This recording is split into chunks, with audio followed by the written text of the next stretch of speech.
Ingeniero y compañeros, muy buenas tardes. En esta tarde, el grupo número 2 presentará el tema de zapatas conectadas. Quiero primero iniciar diciéndoles que hemos tomado la decisión de grabar un video puesto que tenemos problemas de conexión y es por eso que con una previa consulta al profesor hemos decidido grabar y colgar este video en YouTube para que a ustedes les pueda llegar el mensaje de manera más clara y concisa y puedan procesar y entender el tema que les queremos transmitir y puedan formular sus preguntas, ya que al final de la presentación estaremos atentas a cualquiera de sus consultas. Asimismo, les invito para que estén sumamente atentos a este interesante tema, ya que nos va a servir en la formación de nuestra carrera como futuros ingenieros civiles. Para empezar, los integrantes que lo conforman son Tania Chavarría Villarreal. Leslie Rafael Oriundo. Y quien les habla, Analí Paredes. Bueno, compañeros, mi nombre es Analí Paredes y voy a comenzar con la exposición de zapatas conectadas. Dimensionamiento y diseño de una zapata conectada. El presente trabajo tiene el fin de dar a conocer los criterios de estructuración y diseño para una zapata conectada. Con esta presentación, ustedes van a aprender qué es una zapata conectada, cuáles son sus usos, en qué casos utilizarlas, cómo es que se dimensiona y diseña una zapata y viga de conexión. Asimismo, van a aprender cómo es que se realiza la distribución del acero en este tipo de zapatas. Las zapatas conectadas. Estas últimas semanas hemos estado hablando de lo que son las cimentaciones. Así que vamos a recordar qué son las cimentaciones. Las cimentaciones son elementos estructurales que tienen como función transmitir las cargas y momentos de una edificación hacia el suelo, de tal manera que la presión transmitida sea menor a la que el suelo pueda resistir. Existen dos tipos de cimentaciones, las cimentaciones superficiales y las cimentaciones profundas. Dentro de las cimentaciones superficiales están las zapatas conectadas, las zapatas aisladas y las zapatas combinadas. En este caso vamos a centrarnos en aprender qué son las zapatas conectadas. Las zapatas conectadas están constituidas por un par de zapatas, una zapata centrada y una zapata excéntrica. ¿Por qué excéntrica? Porque la columna está justo en el borde, mientras que la zapata centrada, la columna está justo en su centro, y estas están unidas mediante una viga de conexión rígida. Vamos a hablar de las zapatas conectadas. La zapata exterior. La zapata exterior transfiere su carga a la viga de conexión, actuando la zapata como una losa en voladizo a ambos lados de la viga de conexión. Es decir, solamente tendremos corte en este sentido y en este otro sentido, puesto que aquí actúa la viga de conexión. En una zapata interior se diseña tal igual como hemos venido aprendiendo cómo se diseña una zapata aislada, pero tenemos que tener en cuenta que para corte y funcionamiento aquí va a actuar la viga en ese sentido. Las vigas de conexión. La viga de conexión tiene que ser una viga rígida. ¿A qué me refiero que debe ser rígida? Pues tiene que tener la capacidad de resistirse a doblarse o a torcerse por una fuerza exterior. Asimismo, esta está articulada a las columnas, como vemos aquí. Está articulada a la columna interior y a la columna exterior. También permite controlar la rotación de la zapata excéntrica correspondiente a la columna perimetral. Su ancho puede ser igual o mayor al ancho de la columna, como en este caso. Ahora vamos a hablar de la distribución de esfuerzos. Para nuestra zapata centrada vamos a tener una excentricidad igual a 0, ya que no vamos a tener excentricidad, puesto que el eje de la columna coincide con el eje de la zapata y la carga cae justo en ella, es decir, vamos a tener una distribución de esfuerzos uniforme. Mientras que para nuestra zapata excéntrica, la carga cae fuera de la columna, entonces vamos a tener una distribución de esfuerzos de manera triangular con un lado levantado. Ahora les explico por qué. Se tiene una zapata excéntrica que está al límite de la propiedad y diseñada bajo la condición de presión uniforme del terreno. El momento de flexión, debido a que la carga de la columna y la resultante de las presiones no coinciden, debido a que está sometida a presiones elevadas y tiene una distribución triangular y produce excentricidad de la carga actuante, entonces esta es resistida por una viga de conexión. ¿Qué quiero decir con eso? Ahora les explico. Mediante un dibujo Disculpen si es que no me sale tan bien el dibujo. Aquí tengo mi carga justo en el eje de mi columna. Aquí tengo el eje de mi zapata, donde aquí va a caer mi resultante, justo en el eje. Aquí voy a tener una excentricidad. Y aquí voy a tener mi distribución de esfuerzos, ¿no? Donde va a ser elevada. Aquí voy a tener mis esfuerzos en compresión y aquí voy a tener mis esfuerzos en tracción. Y como es elevada mi distribución de esfuerzos aquí, voy a tratar de disminuirla. Una posible solución podría ser agrandar la dimensión de mi zapata, ¿no? Ya estaría por aquí, donde mi carga caería justo en el eje de mi columna y la resultante caería justo en el eje de mi zapata. Entonces, la distribución de esfuerzos disminuye. Ya no estaría más abajo, sino que estaría por ahí.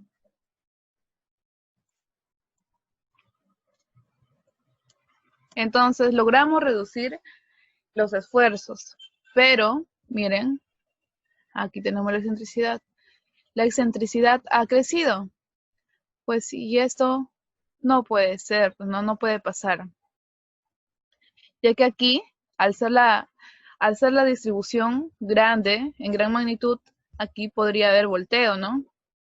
Ya que también actúa la resultante. Entonces, si no queremos una mayor excentricidad y tampoco no queremos distribuciones elevadas, entonces otra solución podría ser tener nuestra zapata como la que hemos tenido y aquí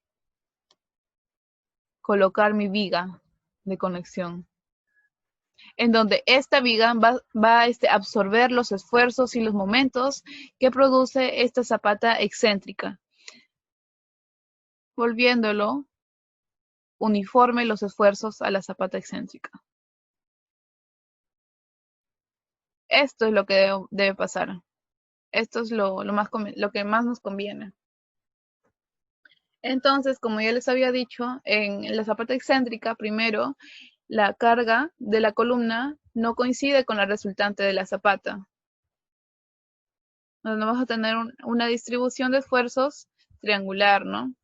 Y esta distribución de esfuerzos triangular, mediante una viga de conexión, lo vamos a volver uniformes. Criterios de aplicación de una zapata conectada. Se usan cuando la distancia de columna exterior a columna interior es igual o mayor a 6 metros. Además, este tipo de zapatas son más económicas que las zapatas combinadas. También se usan cuando se trata de reducir la excentricidad que se presenta en la cimentación de la columna exterior, como ya les había explicado. Y se quiere lograr que las presiones de la zapata exterior sean uniformes y menores. Como vemos acá ya no tenemos presiones triangulares, sino que tenemos presiones uniformes. La presión del terreno no se considera una carga repartida en todas las zapatas, sino como una reacción concentrada en el eje de la zapata. A eso es lo que me refería con una reacción, ¿no? Como una reacción puntual. La viga de conexión es muy rígida, de manera que ella absorbe el íntegro del momento que existe entre las columnas. Ahora les voy a presentar un problema de aplicación en donde van a aprender a dimensionar y a diseñar una zapata de conexión.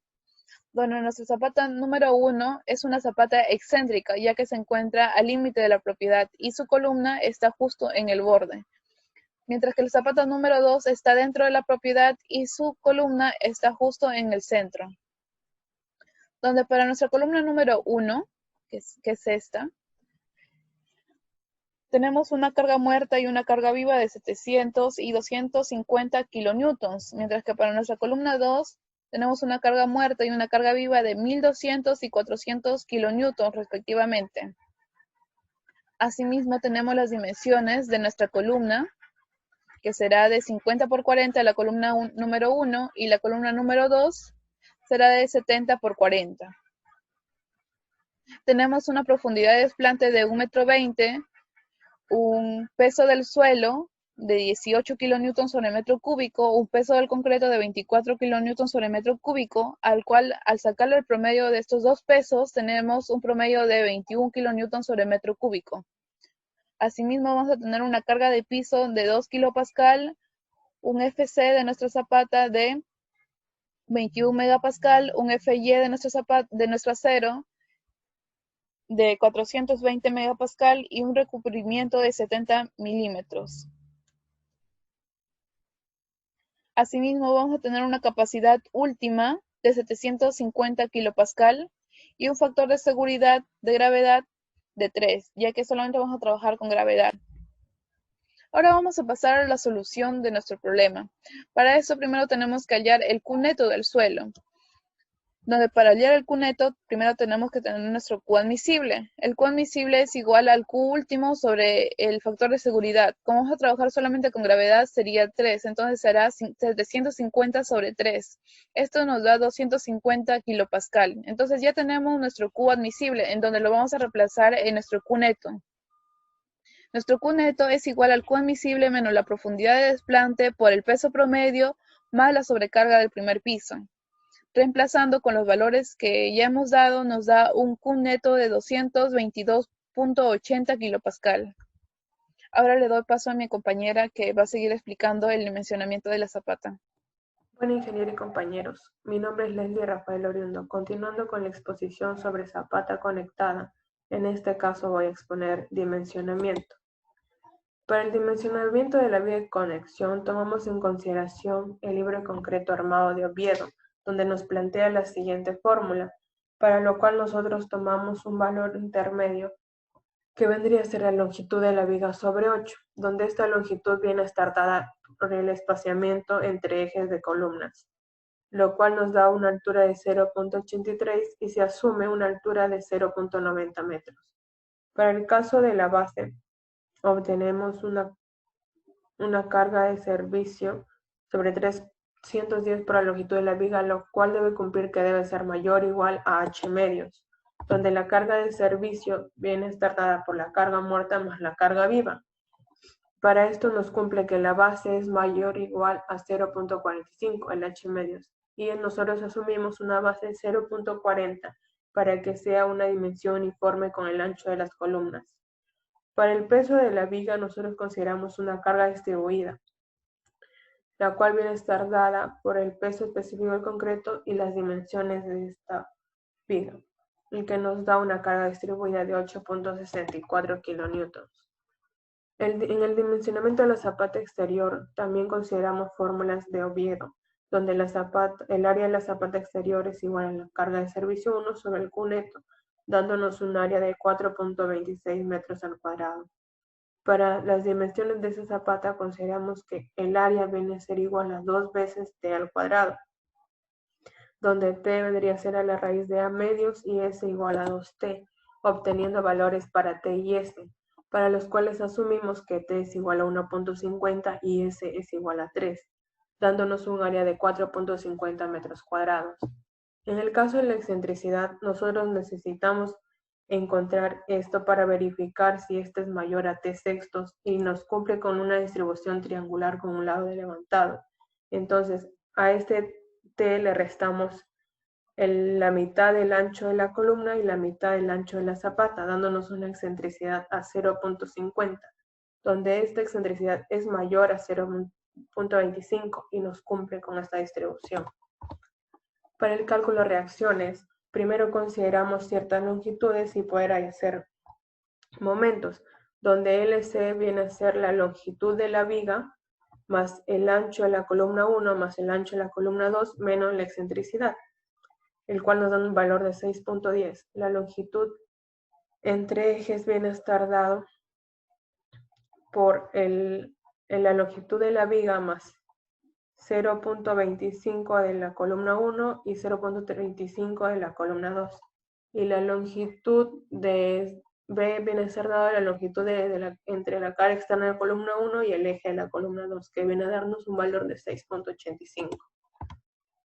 Al realizar sumatoria de momentos en la zapata 2, obtenemos que la reacción 1 viene a estar dada por la siguiente fórmula, donde nos da un valor de 1061.10 kilonewtons. Para el cálculo de fuerza del terreno, el coactuante debe cumplirnos que es menor al Q neto. Reemplazando en la fórmula y con el área de la zapata, obtenemos que el coactuante no nos cumple con ser menor al Q neto. Para esto nosotros tenemos que aumentar el área de la zapata y hallar nuevas dimensiones. Pero aumentamos la parte de S en la zapata, ya que si aumentamos T, la excentricidad sería un poco más grande y eso no se quiere. Entonces, con las nuevas dimensiones de la zapata, comprobamos y el coactuante nos cumple siendo menor al Q neto. Para el dimensionamiento de la zapata interna, realizamos sumatoria de fuerzas igual a 0, donde la reacción 2 viene a estar dada por lo siguiente, y obtenemos que es igual a 1548.08 kilonewtons. El área de la zapata viene a ser igual a la carga de servicio 2 sobre el Q neto, dándonos un área requerida de 6.95 metros cuadrados.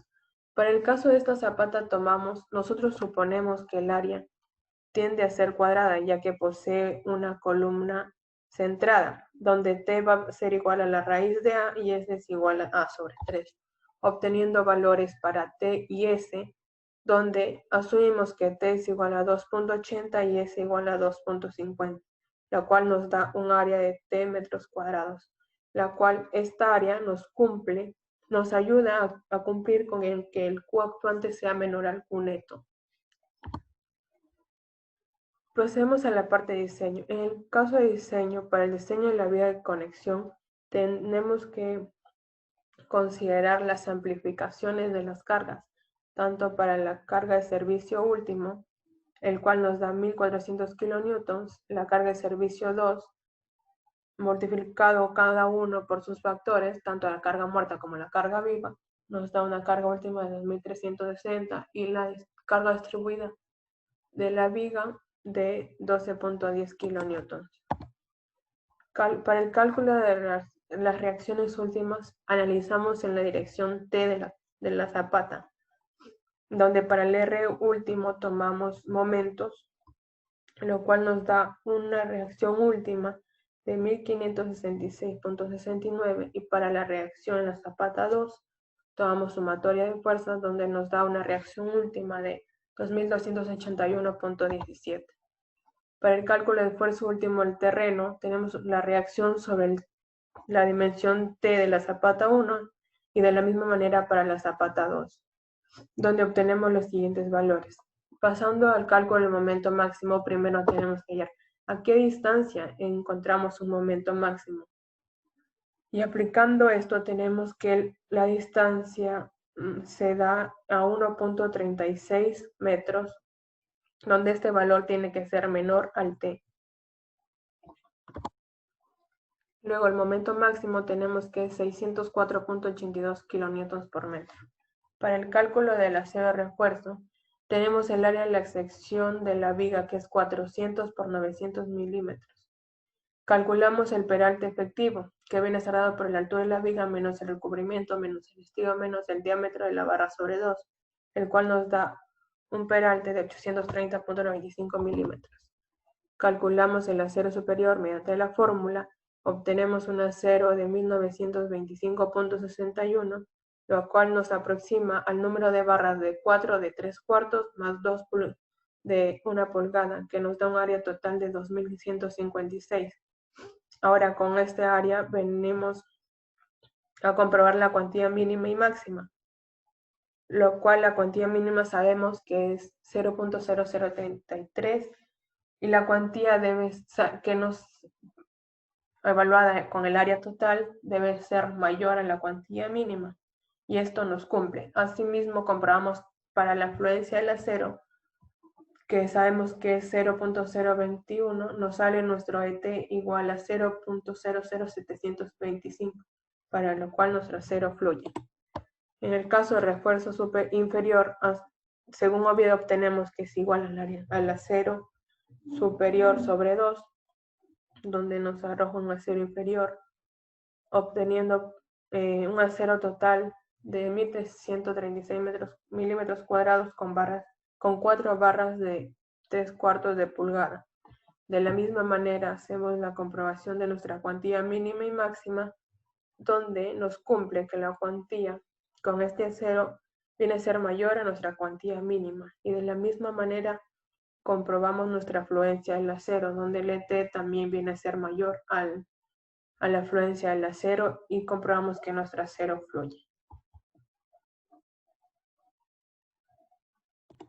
Por último, tenemos nuestro diseño por corte, para lo cual vamos a realizar 2 cortes a la zapata, uno a una distancia D de la columna y el otro en la cara exterior de la zapata, donde por sumatoria de fuerzas obtenemos que la cortante última viene a estar dada por la siguiente fórmula, lo cual nos da una cortante de menos 30.98 kN, y para el caso de la cortante 2, una cortante de 143.5 kN, donde el P sub n viene a ser igual a la cortante última sobre el phi, y esta cortante última, la cual tomamos en la cortante última en 2, ya que es la mayor, sobre el phi nos da un P sub n de 168.87, donde la cortante phi BC viene a estar dada por la siguiente fórmula, y este es igual a 220.10 kN.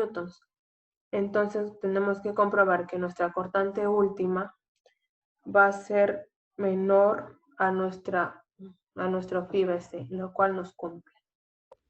Ingeniero y compañeros, muy buenos días. Mi nombre es Tania Chavarría y a continuación voy a continuar con el diseño de zapata excéntrica y la zapata interna en las zapatas conectadas.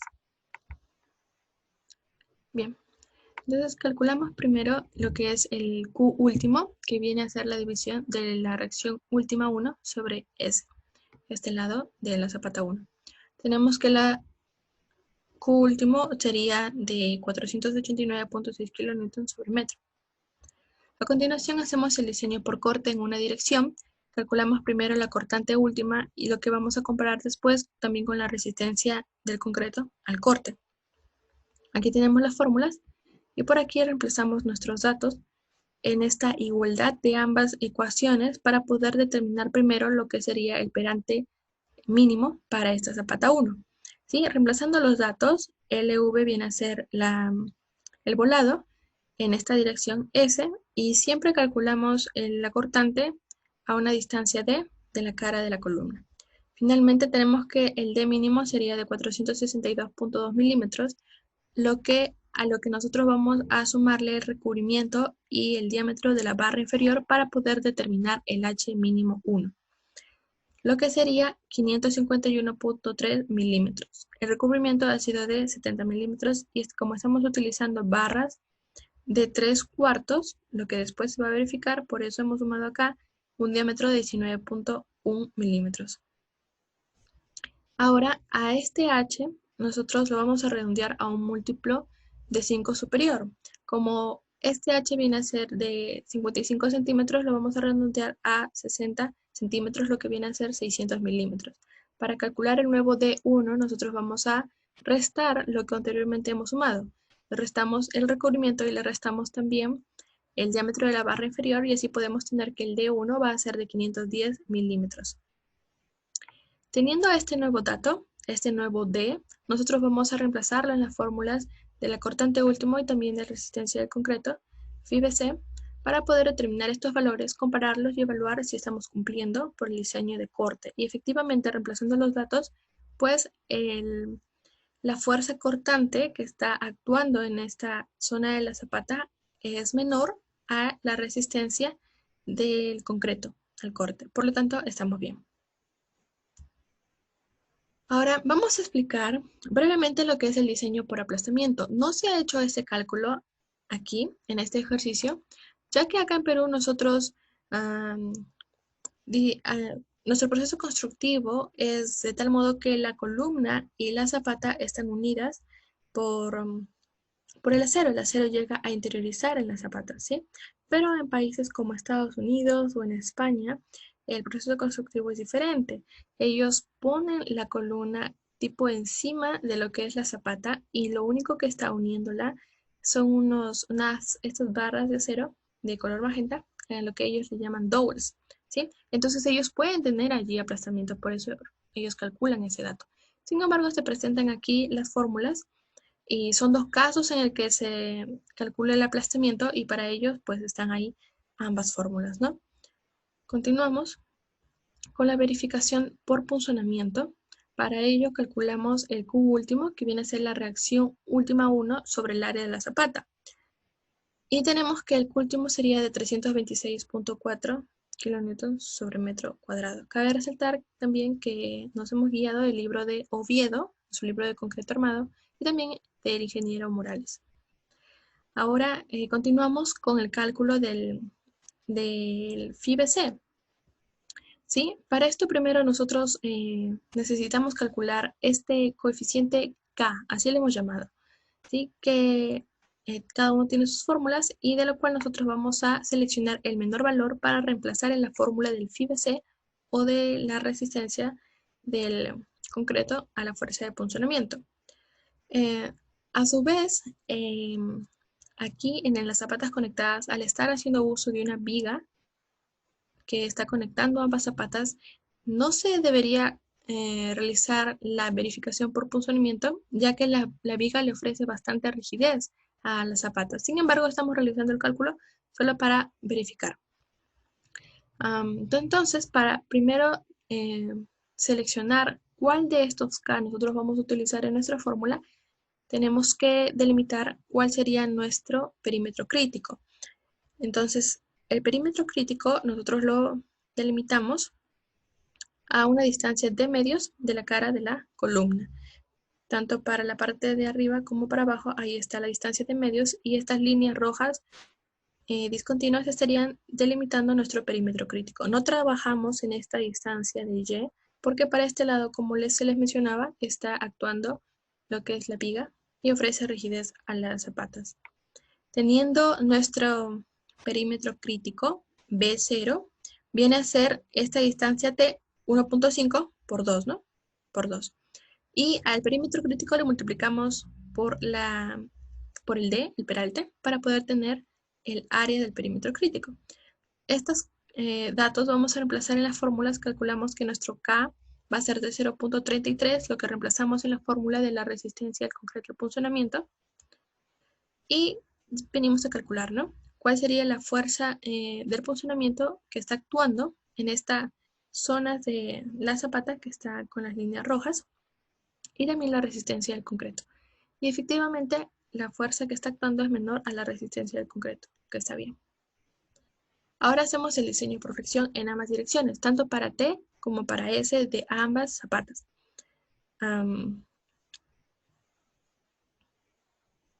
Primero vamos aquí con la zapata número 1, que es lo que estamos evaluando. Calculamos el momento último máximo para ambos lados de esta zapata, tanto en T como en S, reemplazando los valores, ¿no?, de T y S y también sus volados respectivos en cada una de las direcciones. Calculamos el acero aproximado mediante esta fórmula para ambas direcciones, para T en el lado izquierdo y S para el lado derecho. Comprobamos este acero con el acero mínimo para las zapatas. Y bueno, acá nosotros podemos notar que el acero calculado mediante la fórmula es mucho menor, ¿no? En este caso, al menos para la distancia T, que el acero mínimo. Entonces nosotros vamos a tomar como referencia el acero mínimo para determinar nuestro diámetro y número de barras según el espacio disponible que tenemos. Finalmente nosotros sabemos que nuestro número de barra va a ser de 8 barras de 3/4.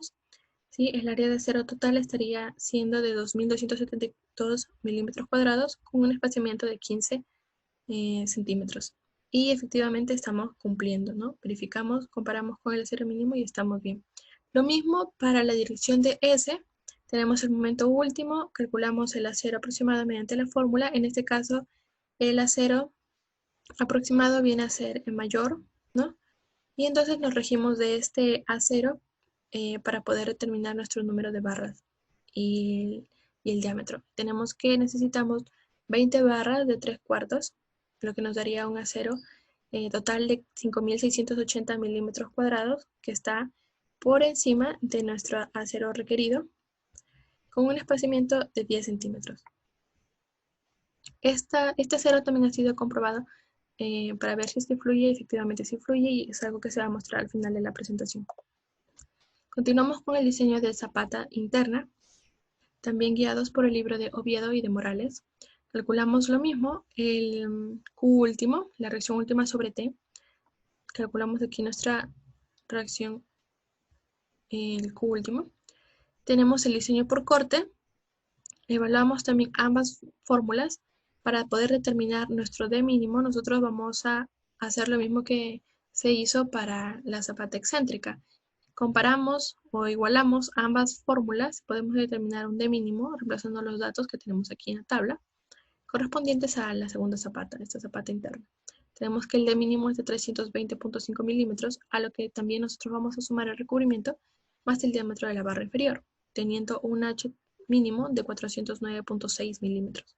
Ahora, si se dan cuenta, este H es menor que el H que se había calculado para la primera zapata, ¿no? Que era de 551. Lo que quiere decir que podemos uniformizar la altura de nuestras zapatas y tomar pues el mayor valor, pues, ¿no? En este caso sería esto, el H1 y el D1 que ya se había evaluado. Entonces tenemos que también nuestra zapata número 2 va a ser de 600 milímetros de altura con un D mínimo o un D de 510 milímetros. Reemplazamos este D en ambas fórmulas con los datos que se muestran y podemos verificar que se está cumpliendo por el diseño de corte, ya que la fuerza que está actuando es menor a la resistencia del concreto. Ahora, en la verificación por punzonamiento también calculamos un Q último y después pasamos a calcular también cuál de estas tres coeficientes o factores estaríamos utilizando en la fórmula para el cálculo de la resistencia del concreto al punzonamiento. Para ello delimitamos primero nuestro perímetro crítico. En este caso, para el lado derecho, sí vamos a tener también una zona marcada, también a una distancia de medio de la cara de la columna.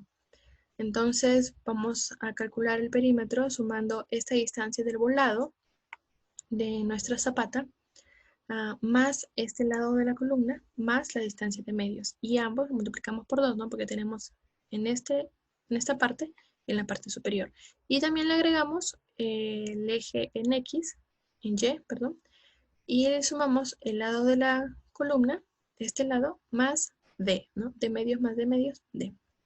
Entonces tenemos allí en nuestro perímetro crítico, multiplicamos por D para poder tener el área del perímetro crítico y con estos valores nosotros podemos determinar el valor de cada uno de estos K y tenemos que el menor valor es de 0.33 y ese sería el factor que vamos a utilizar para calcular la resistencia del concreto al punzonamiento. Calculamos la fuerza que está actuando de punzonamiento, ¿sí? Y también la resistencia del concreto y podemos verificar que la fuerza actuante es menor que la resistencia del concreto, por lo tanto cumplimos.